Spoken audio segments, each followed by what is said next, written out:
Tara nga't samahan niyo kung sunduin ang aking bunso. Sa mga oras na yan, ayaw kong lumabas kasi wala akong lipstick. Nakalimutan kong mag-lipstick sa kakamadali ng bunso ko kung anong oras na daw, malilate na daw siya. Sinasabi pala yung asawa ko sa akin at gusto niya akong lumabas. Sabi ko, ayaw kong lumabas. May nakita pala siya nagtitinda ng kamatis at mura lang ito. Akala niyo, 1 kilo na lang yung kamatis, 25 pesos. Aba, ayos.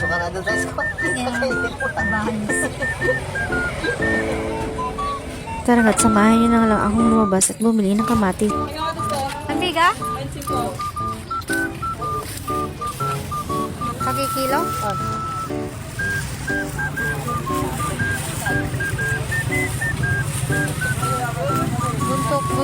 Buntok mo. Kilo laya? Malamang, nakilo na yan, B.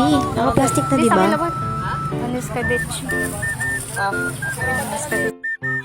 Kaya pala sila natagalan kasi itong bunso ko nagpapunta pa ng kantin para bumili ng kanyang lollies. Ayan na sila, palapat na sila sa akin. At kitang-kita niyo naman, ang saya-saya niya. Paano naman 3 lollies ang nabili Bumili ka niya? na naman, no? Diba? Awa, ayos. Sabi na eh. Kung lumabas na yung mga kaklase mo, ikaw wala pa. Aba, ayos ka. Nakita mo lang may kamatis. Pumunta na kami agad ng bayan. Di mo ba nakita yung kamatis na nagtitinda dun sa tapat? Speaking of tapat, ayan, nadaanan namin yan. 3.20. Sarap kasi tignan nung Shanghai Dynamo. 20 lang. Favorite ko kasi yan. Kaya sabi ng asawa ko, tumigil muna at bumili ako. At 3.20 pala yung dynamite. Kaya bumili na ako. 20 lang. Tignan ko lang kung anong laman niya. Alam niyo ba kung ano nasa loob niyan? Akala ko, giniling na baboy. Hindi pala. Cheese lang yung laman. Pero in fairness, masarap.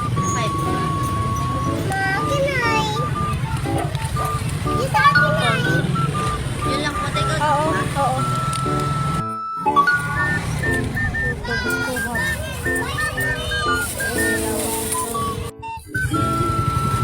At ito na nga, nakabili na ako. Kaya pauwi na kami.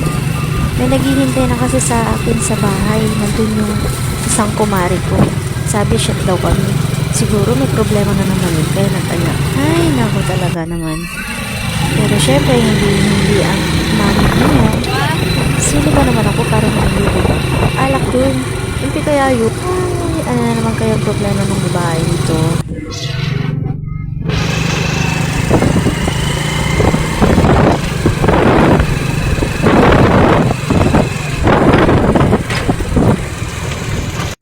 Next ko lang pala yung nahulog ng sasakyan dito at kalain nyo yun, nahulog din yung sasakyan namin. Aba, ayaw. At dito na nga kami, makikita yung mga aso ko. Pag nandyan na talaga kami, lahat ng aso ko sasalubong sa amin. Papa-welcome, tingnan niyo sila. Diba? Sobrang bunti lang yung mga yan.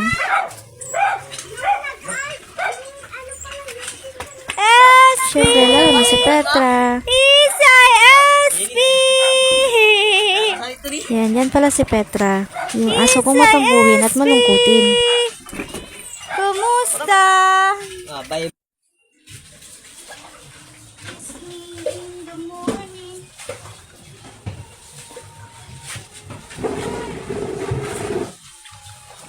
Hindi nauna sila.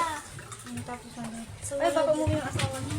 Sumunod siya. Sabi niya, ginagawan ko na nga, sumunod pa. Sabi niya. Hindi naman halata siguro dyan. Na uhaw ako. Kausap ko pala yung pamangkin ko dyan. Sabi niya, nandun daw sila sa harap sa mission ni tatay. Doon muna sila nagtambay kasi nga mainag sa bahay namin. At tinanggal ko na nga yung jacket at naiinitan na rin din ako.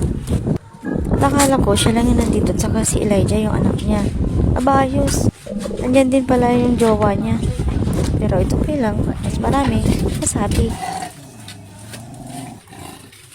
Tara nga, lumabas na tayo at puntahan na natin sila doon sa harap.